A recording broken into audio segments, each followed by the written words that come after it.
If you ask any BMW enthusiast which one is the best, you're generally going to get three answers: the E46 and E33 series and the E39 5 series. Now why exactly is that? Well, the cars of those generations simply appear to be the most nostalgic BMWs, due to their simplicity in performance and design. This is the 1998 BMW 528i, and during the late 90s and early 2000s, the E39 5 series was the most popular midsize executive sedan. When it came out in 1996, it took the automotive world by surprise, and quickly became the benchmark in this segment. So how did it reach that level of success? Well, it had this perfect formula at the time. It combined luxury, comfort, sleek design, and legendary BMW driving characteristics that its German counterparts simply could not match. However, it's also important to note that this car was made at the end of the golden era in terms of build quality in German cars, and that gives rise to an important question. Can it offer all those amiable characteristics 20 years later? Well, taking a first glance at the interior, it's amazing how everything has held up after so long. Stepping inside, you immediately observe the fit and finish that one would expect with Germanic build quality. Just listen to the hard thump the door makes when you close it. Now the interior combines hard-touch materials with soft leather and wood trim that gives it an elegant look. However, while elegant, the interior is very simple. Looking at the center console, it's quite Spartan and easy to use, and features some old school options such as a tape player and a 6 CD changer in the trunk. The speaker system also does not sound good compared to newer cars.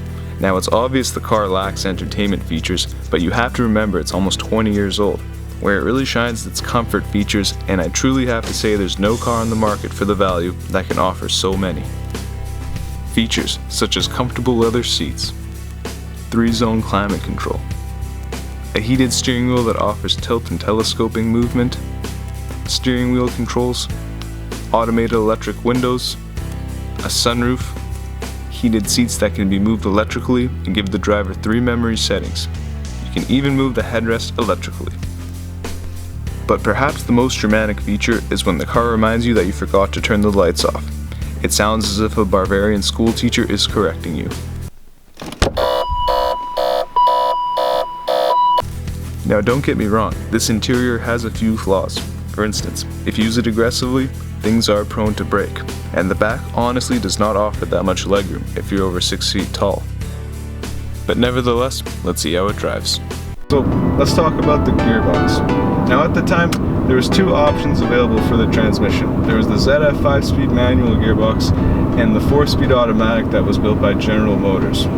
Now if you'd like to drive this car, I'd recommend the 5-speed manual, and the reason being is that the 4-speed automatic is simply slow and sluggish.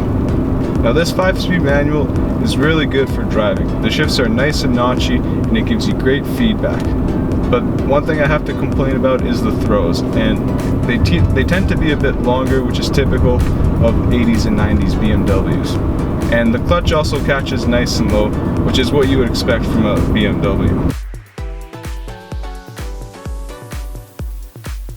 Now with the gearing in this car, 3rd, 4th, and 5th gear are great for highway cruising and roads like this that involve long swooping turns. They have these great ratios that offer enough power to keep you at speed and at the same time offer decent fuel economy. Now driving this car in 1st and 2nd gear can be a bit of a hassle, and the reason being is that they just don't offer that much power down low. That's not necessarily a bad thing, and I'll get to that shortly.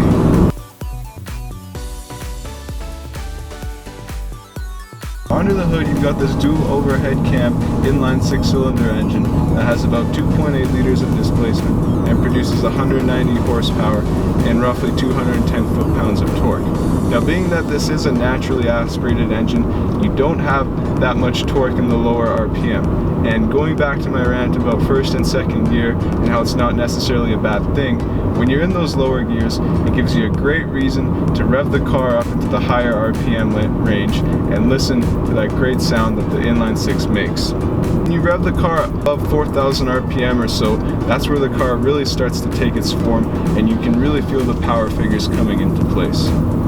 The engine under the hood is specifically named the M52B28 and can be found in the 3 Series and Z3 at the time.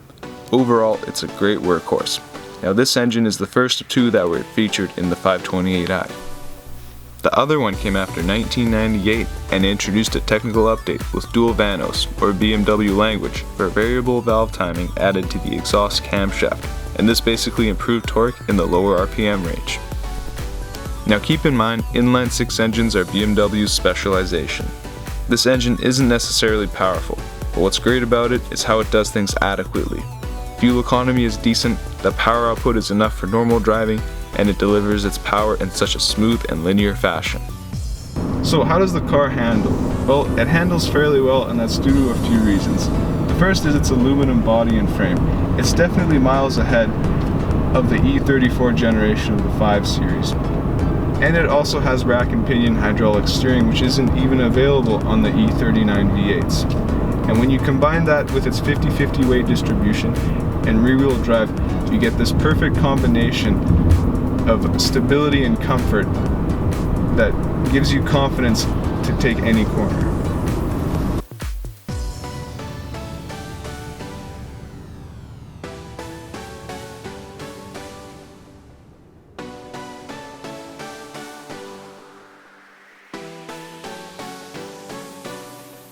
When you're driving on roads like this, the steering is perfectly weighted. It's not super heavy, but at the same time, it gives you enough driver involvement and confidence to take a corner. Now don't get me wrong, this car is by no means a canyon carver. At 3,400 pounds, you can definitely feel body roll in the corners, but at the same time, it's no slouch either. If you know the car well enough and add the right amount of throttle and steering, it can handle quite well. In addition, the chassis and suspension are designed to give you this hybrid of comfort and performance. It's not super stiff, nor is it floaty and soft. Where this car excels is how solid and refined it feels on the road. Overall, power output is very smooth and linear in this car, and it offers a great combination with its naturally aspirated inline 6-cylinder engine and this manual gearbox. So here's my final opinion about the car. It doesn't amaze me in any driving aspect, and if it were not for that manual gearbox, it would probably be much more boring. But at the same time, it doesn't disappoint me either. Its power output is decent but not extraordinary, and that goes for all its other performance qualities. Where it really excels is the overall package that it offers, as it combines great looks, German build quality, and a ride that is designed to be comfortable with a hint of sportiness.